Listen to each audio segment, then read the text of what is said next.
what surprised me on the report when I read it was that there were no assets moving to Benghazi, period.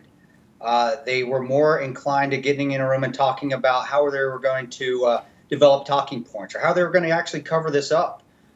They left us. They left us behind. It was shown here in Trey Gowdy's report, and I'm not going to let it go. I'm not going to continue to let this go by the wayside, and I'll be the fly in the ointment if this is what's going to take. I'm very upset with how things were handled, and I'm very upset that, again, we were left behind, period. There's no other simple way to say it. And you mentioned the talking points as well, and the report also confirmed that she was already giving the first initial offering of a narrative while Tyrone Woods and Glenn Doherty were fighting for their lives. Yes, those guys, heroes in their own right. I get a little emotional, and I apologize. No, do not apologize. They were blown up 30 meters in front of me by 81 millimeter mortars. I saw them coming in. I heard them.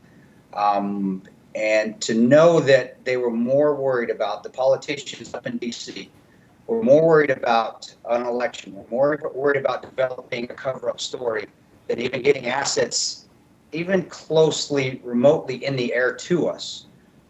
It's disheartening. And it shows that politicians, and at least the politicians that we have in charge now, are not patriots at all. They're politicians, and they're going to use political correctness, and they're going to use smoke and mirrors to try to cover and continue to dissuade the story. And the story is about heroism, but it's also showing that politicians need to be held more accountable. And the only way we're going to do it is through folks like yourself, folks like myself, that continue to speak out, even when the mainstream media doesn't want to put the truth out there. And I'm going to keep doing it. I am going to keep fighting as long as I can until she's held accountable.